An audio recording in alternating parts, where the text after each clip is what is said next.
नांदूर मधमेश्वर धरणातून नाशिक अहिल्यानगर जिल्ह्यासाठी 30 दिवसांचं आवर्तन सोडण्यात आलंय।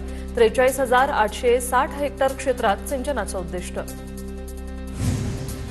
सोलापूरमध्ये रेशन धान्याबाबतच्या नव्या नियमावलीला रेशन कार्ड धारकांचा तीव्र विरोध। रेशन धान्याच्या नवीन नियमावलीनुसार ज्यांच्याकडे गाडी, घर किंवा आयकर भरत असल्यास त्यांना धान्य मिळणार नाही। बीड जिल्ह्यातील 2,83,000 लाडक्या बहिणी अपात्र। सुरुवातीला प्रतिमा लाभ घेणाऱ्या लाडक्या बहिणींची संख्या 6,36,000 इतकी होती, मात्र आता ती थेट 3,53,000 आली। अकोला जिल्ह्यात पुढील काही दिवस उष्ण लाटेच्या धोक्याची शक्यता। नागपूरच्या प्रादेशिक हवामान केंद्राचा हा इशारा। नागरिकांनी आवश्यक ती दक्षता घ्यावी, जिल्हा प्रशासनाकडून आवाहन। नाशिक शहरात तापमान वाढलं। नाशिककरांना उन्हाच्या झळा लागण्यास सुरुवात। मार्च महिन्यात 36.5 अंश सेल्सिअस तापमानाची नोंद। यवतमाळ जिल्ह्यातील तापमानाचा पारा 39 अंशावर पोहोचला। मार्चच्या सुरुवातीलाच उन्हाचा तडाखा जाणवू लागला। येत्या काही दिवसात तापमान 40 अंशाच्या पुढे जाण्याची शक्यता। सोलापुरात तापमानाची तीव्रता वाढली। शहर पोलिसांकडून दुपारच्या वेळेत सिग्नल यंत्रणा बंद ठेवण्याचा निर्णय। 12 ते 4 या वेळेत सिग्नल यंत्रणा बंद असणार। सांगलीच्या कवठे महाकाळमध्ये विविध मागण्यांसाठी सुशिक्षित बेरोजगारांनी काढला गाढव मोर्चा। तहसील कार्यालयावर थेट गाढव घेऊन प्रशासन आणि लोकप्रतिनिधींचा निषेध नोंदवला। बीडच्या माजलगावमध्ये मोबाईल टॉवरवर चढून छोले स्टाईल आंदोलन। महादेव कोळी जातीचे प्रमाणपत्र मिळत नसल्याने थेट टॉवरवर चढून आंदोलन। ठाण्याच्या शहापूर तालुक्यातील चिखलगाव परिसरात नीलगायींच्या वाढत्या संख्येमुळे शेतकरी हतबल। नीलगायींमुळे रब्बी पिकांची नासाडी, अपघातातही वाढ। वन विभागाने ठोस कार्यवाहीसह उपाययोजना करण्याची गरज। नाशिकच्या निफाड तालुक्यातील तारुखेडलेमध्ये बिबट्या जेरबंद। वन विभागाने लावलेल्या पिंजऱ्यात बिबट्या कैद। गोरखवाघ यांच्या शेतात लावण्यात आलेला होता पिंजरा। वर्धा जिल्ह्यातल्या कोरा शिवारात वाघाच्या हल्ल्यात गायीचं वासरू ठार।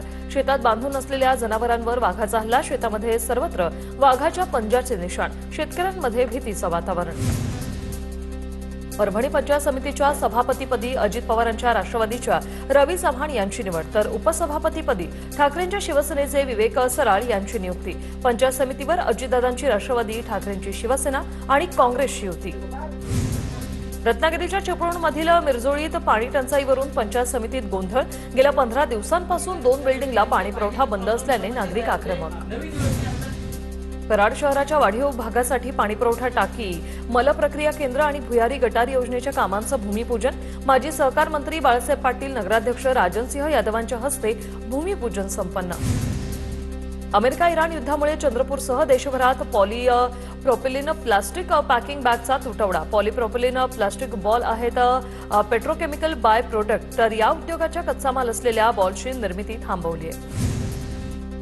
अमेरिका आणि इराण युद्धामुळे धाराशिवमध्ये व्यावसायिक गॅस पुरवठा बंद। जिल्हाभरात भारत आणि एचपी गॅस कंपनीच्या प्रमुख गॅस वितरण केंद्रावरून गॅस पुरवठा बंद। घरगुती वापराच्या गॅसबाबत कोणतीही अडचण येऊ नये म्हणून कमर्शियल गॅस पुरवठा बंद केल्याची पुरवठा विभागाची माहिती। अमेरिका, इस्रायल आणि इराण युद्धामुळे भारतामध्ये गॅस एजन्सीवर मोठा फटका। ठाण्यातील कोपरी परिसरात देखील व्यावसायिक एलपीजी गॅस सिलेंडरचा तुटवडा। अनेक हॉटेल्सवर याचा परिणाम। बुलढाणा जिल्ह्यात आठवड्यावर पुरेल एवढा सिलेंडर साठा। सिलेंडरचा काळाबाजार रोखण्यासाठी जिल्हास्तरीय पथक आणि तालुकास्तरीय पथक स्थापन। जिल्हा पुरवठा अधिकाऱ्यांची माहिती। अहिल्यानगरच्या औद्योगिक वसाहतीमध्ये गॅसचा तुटवडा। गॅसवर अवलंबून असलेल्या सुमारे 15 उद्योगांवर याचा थेट परिणाम। सर्व उद्योगांना अडचणींचा सामना करावा लागतोय। लवकरात लवकर उपाययोजना करण्याची मागणी। जालना जिल्ह्यात घरगुती गॅस सिलेंडरचा तुटवडा नाही, गॅस असोसिएशन अध्यक्षांची माहिती। जिल्हाधिकारी कार्यालयात पुरवठा अधिकाऱ्यांच्या दालनात गॅस असोसिएशनच्या पदाधिकाऱ्यांची बैठक संपन्न। पुढील 2.5 दिवस पुरेल एवढा गॅस साठा असल्याची माहिती। पिंपरी चिंचवडमध्ये कमर्शियल गॅसचा तुटवडा। 2 दिवसात कमर्शियल गॅस न मिळाल्यास कंपनी ठप्प होण्याच्या मार्गावर। सोलापुरात घरगुती गॅस सिलेंडरचा मुबलक साठा, मात्र घरगुती गॅसच्या ऑनलाईन बुकिंगला तांत्रिक अडचणी। घरगुती गॅस मुबलक प्रमाणात, नागरिकांना घाबरून जाऊ नये, एजन्सी धारकांचं आवाहन। जळगावात गॅस एजन्सीच्या कार्यालयासमोर रांगा। घरगुती गॅस सिलेंडरसाठी शिवाजीनगर भागात ग्राहकांची मोठी गर्दी। 3 ते 4 दिवसांपासून सिलेंडर मिळत नसल्याची नागरिकांची तक्रार। पंढरपूरमधील श्री विठ्ठल रुक्मिणी मंदिर समितीच्या अन्नछत्रालयात देखील आता गॅस टंचाईच्या झळा। 2 ते 3 दिवस पुरेल एवढाच गॅस शिल्लक, मंदिर समितीची माहिती। गॅस टंचाईच्या राज्यातील मंदिर देवस्थानांना फटका बसू लागला।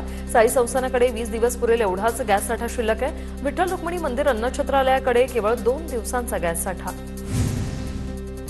नंदुरबार जिल्ह्यातील केळी उत्पादक शेतकऱ्यांना अमेरिका-इराण युद्धाचा फटका। केळीच्या दरात मोठी घसरण। गेल्या आठवड्यात 2200 वरून 1200 वर केळीचे दर। रायगडच्या ड्रायफ्रूट बाजाराला अमेरिका-इराण युद्धाचा फटका।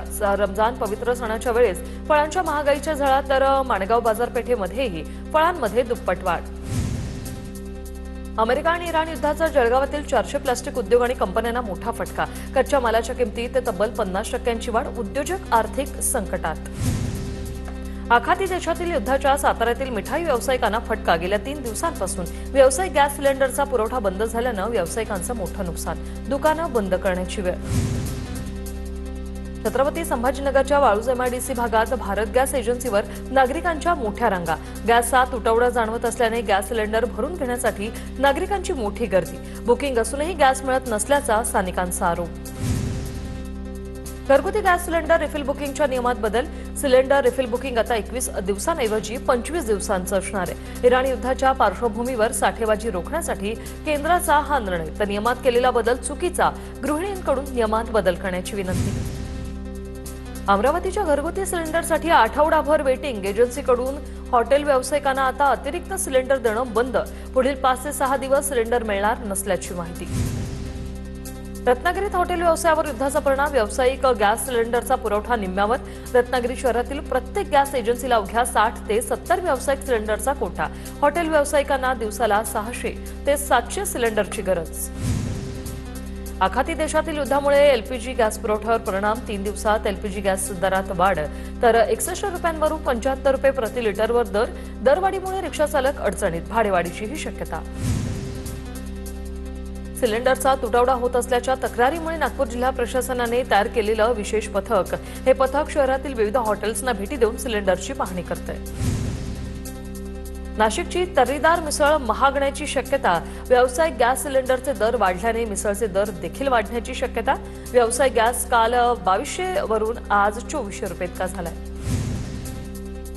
नागपुरातील हॉटेल व्यावसायिकांना सिलेंडरचा तुटवडा। 4 दिवसांपासून व्यावसायिक सिलेंडर न मिळाल्याने अडचण। सिलेंडरचा पुरवठा न झाल्यास व्यवसाय बंद करण्याची वेळ। कोल्हापुरात गॅस एजन्सीच्या कार्यालयासमोर रांगा। गॅसची टंचाई निर्माण होण्याच्या शक्यतेमुळे नागरिकांमध्ये घबराट। छत्रपती संभाजीनगरमधील औद्योगिक क्षेत्राला गॅस टंचाईचा मोठा फटका। गॅस पुरवठा बंद झाल्याने 5 मोठे उद्योग बंद करण्याची वेळ। औद्योगिक क्षेत्राला दररोज 250 ते 300 मेट्रिक टन गॅसची गरज।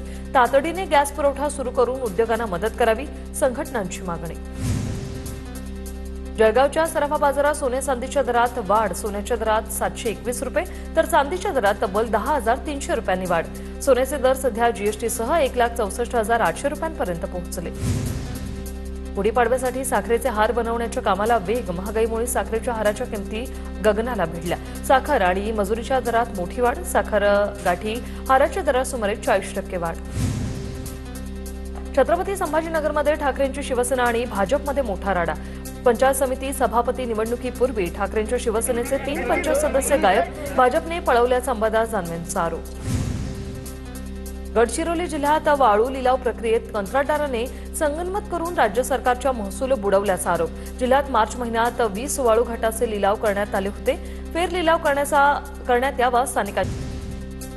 जळगावमधील बनावट अपघात प्रकरणातील आरोपींना 5 दिवसांची पोलीस कोठडी। बनावट अपघात प्रकरणात वैद्यकीय अधिकारी आणि 4 पोलीस कर्मचाऱ्यांचा सहभाग। 5ही जणांना खासगी वाहनातून नेल्याने आरोपींना VIP ट्रीटमेंट दिल्याचा स्थानिकांचा आरोप। जळगावातील पोलिसांच्या मालकीच्या दक्षता पेट्रोल पंप अपहार प्रकरणातील पोलीस उपनिरीक्षकासह मुलाला अटक। दक्षता पेट्रोल पंप येथे 1,33,752 रुपयांचा अपहार केल्याप्रकरणी जिल्हापेठ पोलीस ठाण्यात गुन्हा दाखल। कोल्हापुरात लाच मागणाऱ्या 2 पोलिसांवर गुन्हा दाखल। फसवणुकीचा गुन्हा दाखल न करण्यासाठी सहाय्यक पोलीस निरीक्षकांच्या सांगण्यावरून दोघांनी 7 लाखांची लाच मागितली होती। पालघर जिल्ह्यातील विविध मागण्यांसाठी भारताचा मार्क्सवादी लेनिनवादी पक्षाच्या वतीने शिमगा मोर्चा। या मोर्चात हजारो कार्यकर्त्यांचा सहभाग। रोहियो मजुरांचे थकीत वेतन, जलजीवन योजनेतील भ्रष्टाचार यावर कारवाई करण्याची मागणी। नाला साफ करताना विषारी वायूमुळे 4 कर्मचाऱ्यांची प्रकृती गंभीर. अहिल्यानगरच्या श्रीरामपूरमधील धक्कादायक घटना. सर्व सफाई कर्मचाऱ्यांवर रुग्णालयात सध्या उपचार सुरू आहेत. महाराष्ट्र राज्य माध्यमिक आणि उच्च माध्यमिक मंडळाची आतापर्यंतची मोठी कारवाई. 10वी आणि 12वीच्या परीक्षांमध्ये गैरकारभाराप्रकरणी आतापर्यंत 81 जण निलंबित. संबंधित अधिकारी आणि कर्मचाऱ्यांवर फौजदारी कारवाई होणार. नाशिकच्या महसूल विभागातून 23 वर्षापूर्वी गहाळ झालेली फाईल सापडली. 2 दशकांनंतर नाशिकच्या प्रांत कार्यालयाच्या गोदामात ही फाईल सापडल्यानं खळबळ. फाईल गहाळ झाल्याप्रकरणी सरकारवाडा पोलिसात गुन्हाही दाखल करण्यात आला होता. घर किंवा मालमत्ता खरेदी नोंदणीच्या वेळी मुद्रांक शुल्काची निश्चित रक्कम न भरल्यास यापुढे 1 लाख रुपये दंड आकारण्यात येईल. दंडाच्या रकमेत सरकारने 20 पट वाढ केली. या निर्णयाला लवकरच अंतिम स्वरूप दिलं जाणार आहे. नागपुरातील नरसाळा भागात खासगी बसमुळे महावितरणचे अनेक विजेचे खांब तुटले. खासगी बसच्या वर्षा भागात सर्व्हिस केबल अडकल्याने विजेचे पोल पडले. विजेचे पोल पडल्याने नरसाळा परिसरातील अनेक घरांमध्ये वीज पुरवठा खंडित.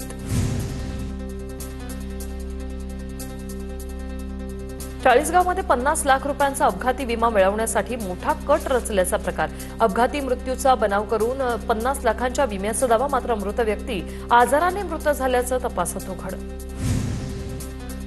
धुळे सोलापूर महामार्गावरील पाडळसिंगी टोलनाक्यावर वाहतूक कोंडी. टोलनाक्यावर काही लेन बंद झाल्याने वाहनधारकांना मनस्ताप.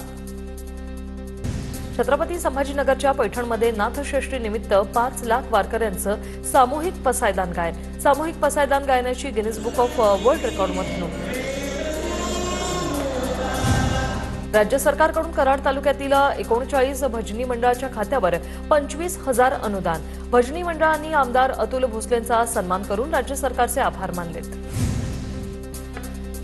महाराष्ट्रात एकच महाराष्ट्र केसरी स्पर्धा व्हावी या मागणीसाठी राज्यातील सर्व पैलवान एकत्र येणार. उद्या कराडमधील खाशोबा जाधव यांच्या स्मारकास पैलवान अभिवादन करतील. डबल महाराष्ट्र केसरी चंद्रहार पाटील यांची माहिती. गोंदिया जिल्हा परिषदेतील यूडीआयडी सादर न करणाऱ्या 16 कर्मचाऱ्यांचे सर्व लाभ बंद. 2 कर्मचाऱ्यांनी सादर केले यूडीआयडी प्रमाणपत्र. जिल्हा परिषदेच्या मुख्य कार्यकारी अधिकाऱ्यांच्या समोर लवकरच सुनावणी होईल. वसई विरार महापालिका हद्दीत मार्च महिन्यातच तीव्र पाणी टंचाईच्या झळा. मागील 10 दिवसांपासून विरार पूर्व भागात पिण्याच्या पाण्यासाठी नागरिक त्रस्त.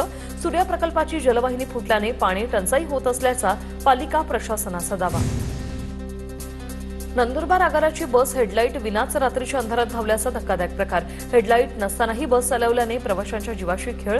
प्रशासनाचं मात्र दुर्लक्ष. शासनाच्या छत्रपती शिवाजी महाराज महाराजस्व समाधान शिबिर अभियानाची व्यंगचित्राच्या माध्यमातून जनजागृती. व्यंगचित्रकार संदीप डाकवे यांचा जिल्हाधिकारी संतोष पाटील यांच्याकडून सन्मान. नंदुरबारच्या गंगापूर जमीन संपादन प्रकरणाची एसआयटीकडून चौकशी होणार. आदिवासींची जमीन बेकायदेशीरपणे बिगर आदिवासींच्या नावावर केल्याचा आरोप. आमदार चंद्रकांत रघुवंशी यांनी विधान परिषदेत केला होता आरोप. सांगलीतील मिरज पंचायत समिती सभापती निवडीवरून अपहरण नाट्य. शिंदेच्या शिवसेनेच्या पांडुरंग इंगळेंकडून अपहरण झाल्याचा दावा. निवडणुकीत पराभवाच्या भीतीने विरोधकांनी हे कृत्य केल्याचा आरोप. साईबाबा संस्थान शिर्डीचे माजी अध्यक्ष डॉ. सुरेश हावरेंनी वाढदिवसानिमित्त साईबाबा संस्थानाला सोन्याचे 6 ओम चिन्ह देणगी म्हणून दिले. संस्थानाचे सीईओ गोरक्ष गाडीलकरांकडून हावरे कुटुंबियांचा सत्कार. फलटणच्या गोविंद फाउंडेशनला पीयूएम इम्पॅक्ट अवॉर्ड 2025 ने सन्मानित केले. भारतीय राजदूत HE मारिसा जेराइट्स यांच्या हस्ते पुरस्कार प्रदान. यावेळी गोविंद फाउंडेशनच्या कार्याचा गौरवही करण्यात आला. संजीवराजे नाईक निंबाळकर आणि शिवांजली राजे नाईक निंबाळकर यांनी हा पुरस्कार स्वीकारला.